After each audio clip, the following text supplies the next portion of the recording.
Episode 3 of the Kenobi show, Obi-Wan Kenobi. I still think it should have been called Kenobi. Has come out. It's finally come out. Well, I say finally. It came out on Wednesday, whereas it came out on the previous Friday. I don't understand this. Friday we had 2 episodes, and then a few days later we had, on the following Wednesday, we had 1 more episode. And now they're going to be weekly again and every Wednesday, and I really don't understand Disney's way of releasing things. I don't know if I ever will. It's really confusing. But the episode came out, and I was playing Serious Sam 4.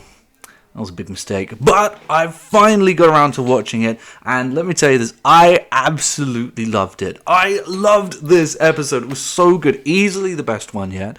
Very nostalgic for both eras. This, by the way, before I get started, there's going to be a spoiler alert on this. I can't describe this episode without giving spoilers, so it is going to happen, unfortunately. So if you don't want those, then obviously click off of this video. But without further ado, this is a very nostalgic episode. Again, both for the prequels and the sequels. With the prequels, because we finally get to see... we get to see things like Obi-Wan igniting his saber and getting into his stance. We get to see Vader and Obi-Wan. I guess that would be more sequels. But I don't know, obviously with the costume design and stuff like that, it felt very prequel, whilst also leaning very heavily into OG trilogy stuff. I think, potentially probably more nostalgic for the OG trilogy stuff. Even location-wise, there was this location they went to, and yes, it was a very dried-out planet again. I think it even had cacti,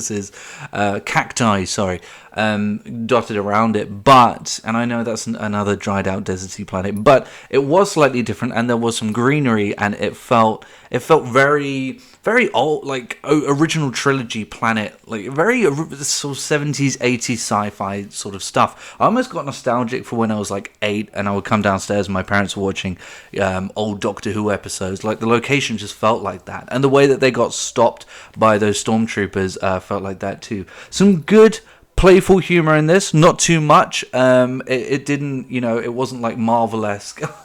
We got company. Hey guys, we got company. I don't think these are the guys we're looking for. None of that stupid Marvel stuff. It was actually half decent with Zach Braff as the alien who escorts them to where they need to go. And that was great, and I really liked that. But the meat of the episode is, of course, when they're in that village, and Vader emerges again. Well, firstly, right at the start of the episode, this episode opens brilliantly, very strong, with some great set design, some fantastic set design. One thing that's been happening with sci-fi in recent years that I really like, I first noticed this with Blade Runner, was it 2040 something? You have like this huge sets. This was a big part of Dune, which I loved as well. You had these huge sets with like these really narrow windows showing the world, but only showing a little piece of it, and like these giant monoliths that are broken and fractured in the middle. And both of those things are in this episode, and I love it. I think it's really great, and it hasn't got old yet, and I don't know when it will, but we see that in this episode on a very familiar planet that just gives me, this is where the prequel energy comes in, and it gave me huge nostalgia, because obviously I was a kid when that film came out, episode 3. And I love the set design overall. So the meat of the episode is when we're in this village, and Vader comes through, and we see him just be merciless and really show his power. A lot of people have been saying that we really get a good demonstration of his power in this series, and we really do. He's a scary motherfucker in this series. He is a scary guy, and he has a great fight with Obi-Wan that is both quite stilted, and obviously like he's in a big suit, and Obi-Wan's kind of lost over the years, and they do a great job of showing that. It's not as slow as it was in episode 4, but I feel as though it could be a bit spoilery to say he's sort of devolving into who he was in episode 4. I think that could be happening. Obi-Wan, that could be happening, which could sort of tell us that maybe he's not going to get involved in much more combat during the show, or he'd get good again. which obviously he doesn't in episode 4.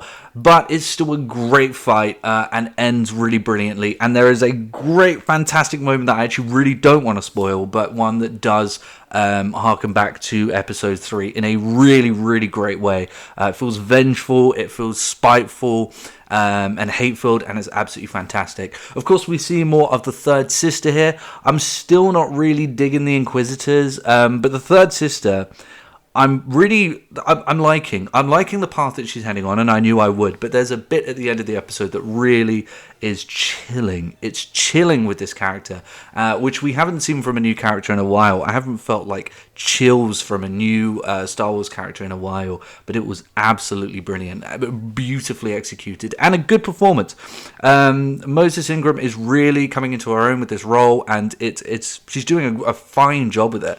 Didn't get as much screen time in this episode, but there's an interesting dichotomy that's going on between her and the other Inquisitors, who again I don't find particularly interesting, but are at this rivalry with one another for Darth Vader's attention and to become the successor.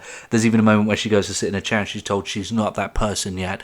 And there's a great, daddy choose me moment with Darth Vader, which you always got a sense of with the Sith. And with the Sith, they get to explore writing that feels quite dogmatic and very straight to the point with no, I am good guy, no, I am bad guy, I will lead, I will rule. And there's a lot of that here, and it's good. It's good that.